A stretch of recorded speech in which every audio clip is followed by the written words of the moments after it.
Hi everyone. In my last video, I talked about knowing your value and why saving alone is not enough to prepare for retirement.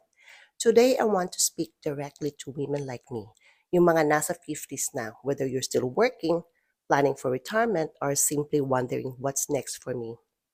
When you reach your 50s, life looks different. Most of our children are grown up na may sarili ng pamilya at pangarap. Ang ang naiwan na lang sa bahay is just you and your husband. And for the first time in a long time, we get the chance to start thinking about ourselves. I'm 55 years old right now. I'm still working as a nurse and my insurance business. 12 years from now, nasa retirement age na rin ako. Malayo pa naman yun, but I like to plan ahead at ito yung tinanong ko sa sarili ko. Is there something more I want to do with the rest of my years? And the answer was a clear yes. Because deep in my heart, teaching is my passion. I love learning and I love sharing that knowledge so others can grow too. That's why I created Elevate Skills. It's my way of starting anew, a movement dedicated to helping women in their 50s and beyond to rediscover their purpose, redefine themselves, and learn new skills with intention and joy.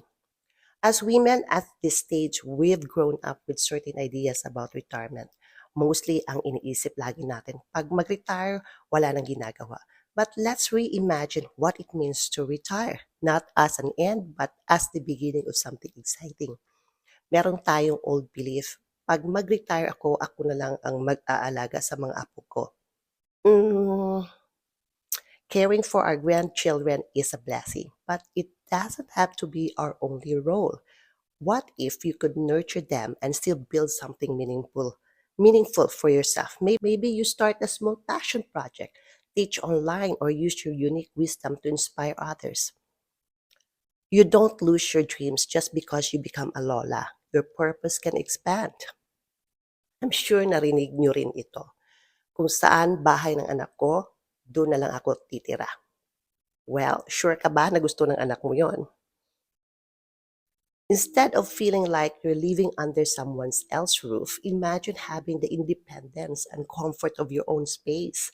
Financial empowerment in your 50s is possible even when you're building something new from scratch. Remember, independence is not only about where you live, it's about how you live. Ito pa, wala na akong silbi tapos na ang panahon ko. If that's your mindset, guess what? Magiging ganun ka na rin at magiging ganun na rin ang buhay mo. Your life experience is your superpower. For over 50 years, ang daming pagsubok na, nalampasan mo nga yun eh. Marami kang learnings and skills na alam mo na pwedeng matutunan ng iba. This could be the best time to share your story, teach others, and pursue passions you never had time before. You know what? Purpose doesn't retire. It only sharpens with time. Now, sasabihin mo sa akin, ang hirap na mag-aral o magsimula ulit sa ganitong edad. Alam mo, sa isip lang yan. Ewan ko ba't para sa akin, I'm already 55, it excites me kung may natutunan akong bago. Saka it's healthy to keep your brain working, malayo sa dementia, right? Starting something new doesn't require a formal degree or maraming resources. It only takes a willingness to learn at meron kang supported community. That's exactly why I built Elevate Skills. Remember, every new beginning starts small. At 50 plus, you're perfectly positioned to start your next chapter. So ano ba tong Elevate Skills?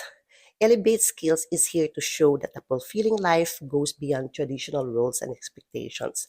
Here, I'll be sharing mindset building, how to create simple digital products, marketing your ideas, navigating technology even when you're not techie, finding joy and meaning in this exciting season of life. So I leave you with this question.